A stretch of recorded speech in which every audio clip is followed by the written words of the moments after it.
अल्हम्दुलिल्लाहि रब्बिल आलमीन वल्लाक़िबतु लिल मुत्तक़ीन वस्सलातु वस्सलामु अला मन कान नबिय्यन व आदमु बैनल माइ वत्तीन व अला आलिहि व अस्हाबिहि अजमईन अम्मा बाद फ़अऊज़ु बिल्लाहि मिनश शैतानिर रजीम बिस्मिल्लाहिर रहमानिर रहीम या अय्युहल्लज़ीना आमनुत्तक़ुल्लाह वब्तग़ू इलैहिल वसीलता वजाहिदू फ़ी सबीलिही लअल्लकुम तुफ़्लिहून आमन्तु बिल्लाहि सदक़ल्लाहुल अज़ीम व बल्लगना रसूलुहुन नबियुल अमीनुल मुतीनुल मुईनुल मुबीनुल करीमुर रऊफुर रहीम व नहनु अला ज़ालिका लमिनश शाहिदीन व शाकिरीन वल्हम्दुलिल्लाहि रब्बिल आलमीन। आइए हमारा आप सबसे पहले गुंबदे खदरा में आराम फरमाने वाले आका बेकसों के कस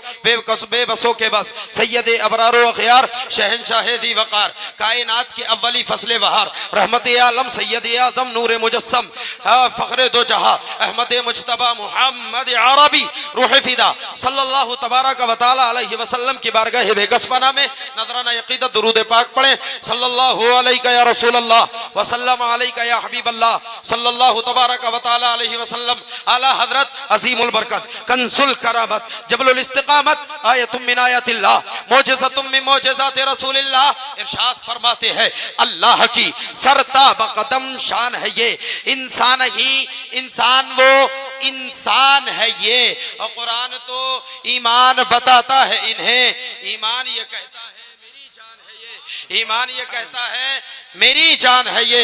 अल्लाह तबारक व तआला के जो बंदे जिस मकसद के लिए महफिल सजाई वो अल्लाह के महबूब बंदे हैं, उन्हीं के नाम से इस महफिल का आगाज हुआ है और अल्लाह तबारक व तआला के नाम की महफिल जहां पर भी सजती है कोई देखे या ना देखे मुस्तफ़ा देखते हैं और अल्लाह तबारक व तआला मुस्लिम शरीफ की हदीस पाक है मुस्तफ़ा इरशाद फरमाते हैं अन अबी हुरैरा मन बुरैदा काला काला रसूलुल्लाह सल्लल्लाहु तआला अलैहि वसल्लम नहैतुकुम अन ज़ियारतिल क़ुबूरी फज़ूरुहा।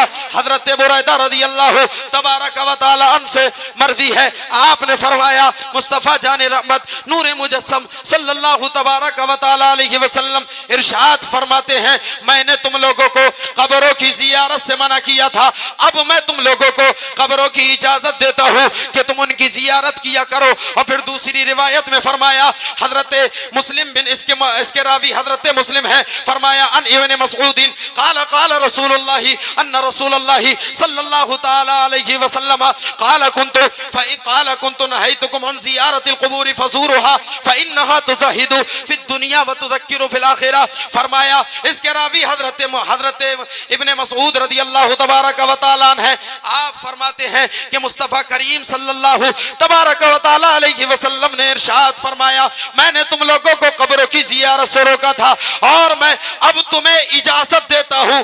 क्यों?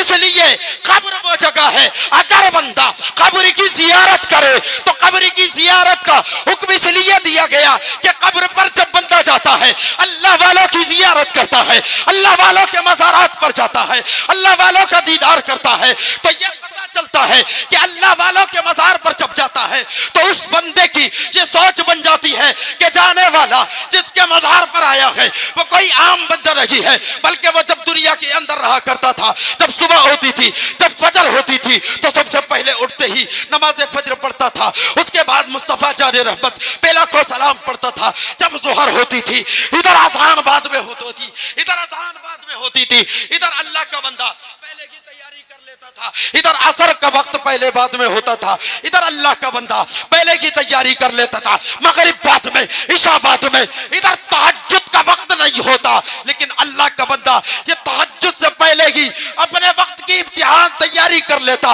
और पता यह चलता है कि इस दुनिया के अंदर हजरत आदम से लेके कयामत तक जितने औलिया अल्लाह आए हैं किसी की भी तारीख उठाकर देख ले, जो भी आया है वो इस दुनिया के अंदर अपने रब को रसूल को राजी करके चला गया है, इसीलिए अल्लाह ने उनका मर्तबा सुभान अल्लाह अल्लाह ने उनका मर्तबा इतना आला कर दिया। अल्लाह ने कुरान अज़ीम फुरकान हमीद में इरशाद फरमाया, या अय्युहल्लज़ीना आमनुत्तकुल्लाह वब्तगू इलैहिल वसीला वजाहिदू फी सबीलिही लअल्लकुम तुफ्लिहून। ऐ ईमान वालो, अल्लाह से डरो और वसीला तलाश करो, यानी रब का कुर्ब तलाश करो। वसीला, वसीला का मतलब होता है कुर्ब, करीबी। वसीला ये तवस्सुल से वसीला बना, और वसीला तलाश करो।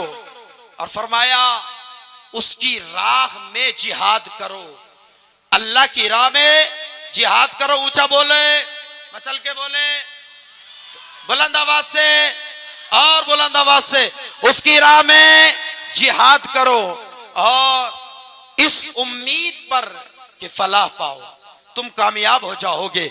मेरे अजीज, जितने भी औलिया अल्लाह आए हैं वो ये पैगाम देते हैं कि जो भी इस दुनिया के अंदर आया है और इस दुनिया से सबको जाना है, सबको चले जाना है, लेकिन अगर रब रसूल की मोहब्बत में अपनी जिंदगी को कुर्बान कर देगा तो इंशाअल्लाह उसकी दुनिया भी आबाद हो जाएगी और आखिरत भी आबाद हो जाएगी। और ये मज़ार का सिलसिला आज से नहीं। लोग कहते हैं मज़ार पे जाना शिर्क व बिदअत है, मज़ार पे जाना गलत तरीका है, ये बिदअतियों का काम है। तो उन लोगों से मैं कहता हूँ, ये उन लोगों का अकीदा है जो वहाबी है, राफजी है, खारजी है, कादियानी है, चकड़ालवी है, मौदूदी है, देवबंदी है। ये उन लोगों का अकीदा है कि मज़ार पे जाना शिर्क व बिदअत है। लेकिन सुनो, मज़ार पहली सदी, मज़ार 1400 सदी वालों ने नहीं बनाए, बल्कि तो फरमाया कि मज़ार पहली सदी वालों ने बनाए थे। और मज़ार पे जाना शिर्क व बिदअत नहीं, बल्कि मोहम्मद अरबी के गुलामों की सुन्नत है। मोहम्मद अरबी के गुलामों की सुन्नत है।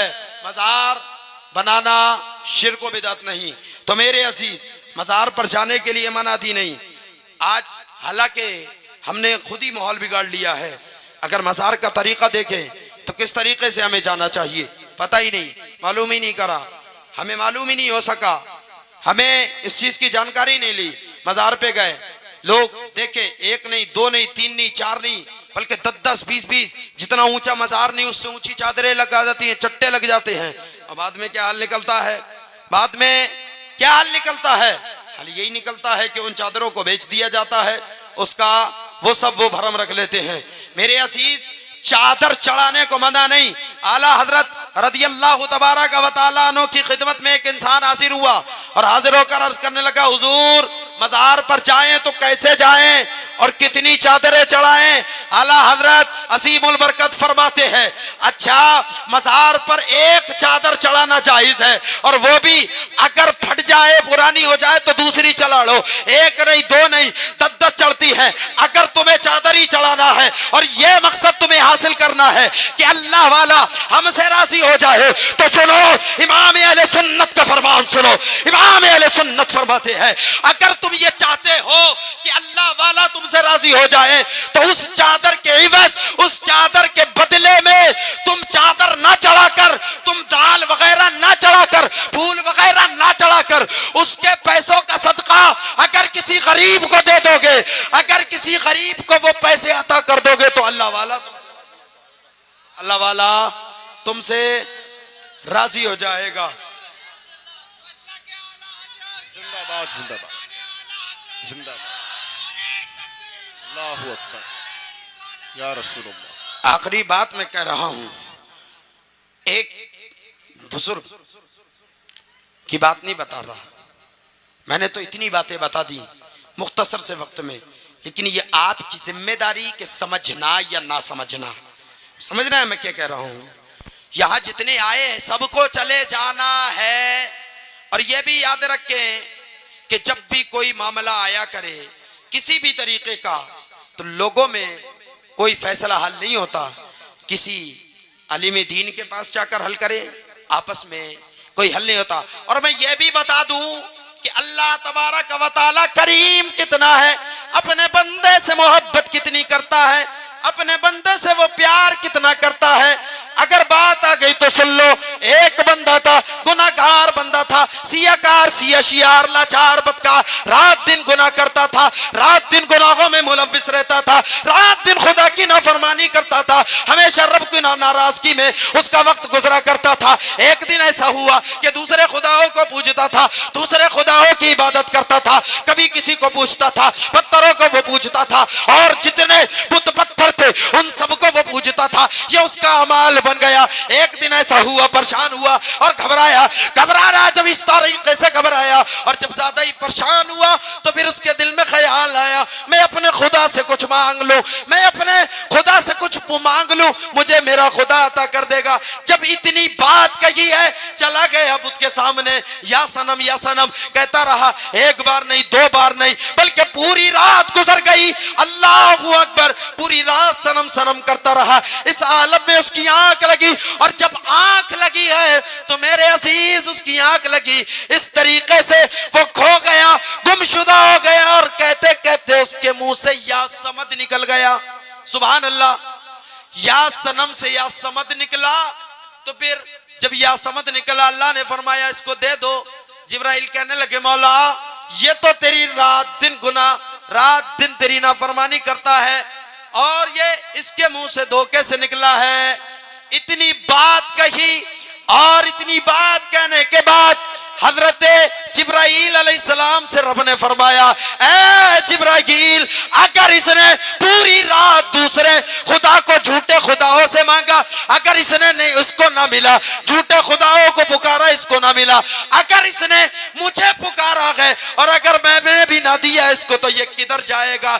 जो मांगता है इसको दे दो। पता यह चला कि अगर बंदा एक दिन नहीं, दो दिन नहीं, अगर सारी जिंदगी गुनाह करता रहा, रब की हिकमत तो ये है, उसकी कुदरत तो ये है, अगर वो बख्शने पर आ जाए तो सनम से समद कहने वाले को बख्श दे। और अगर हम रात दिन और ये अल्लाह का तज़किरा करें, नमाजें भी पढ़े, रोजे भी रखे, और जितना हो सके नेक काम करे, उलमा की खिदमत करे, अल्लाह को पसंद आ गया तो इंशाअल्लाह हमारी दुनिया भी आबाद हो जाएगी और आखिरत भी आबाद हो जाएगी। अल्लाह पाक की बारगाह में दुआ है, मेरे बोलने में आपकी समात में किसी किस्म की कोई गलती सरजद हुई हो, मौला तबारक व तआला माफ फरमाए, हमें सही माना में अल्लाह तबारक व तआला नेक अमल की तौफीक अता फरमाए। अस्तगफिरुल्लाह रब्बी मिन कुल्लि ज़ंबि व अतूबु इलैह। सभी लोग कलमा शरीफ पढ़ लें, अशहदु अल्ला इलाहा इल्लल्लाहु मुहम्मदुर रसूलुल्लाह व मा अलैना इल्लल बलाग। अस्सलामु अलैकुम व रहमतुल्लाहि व बरकातहू।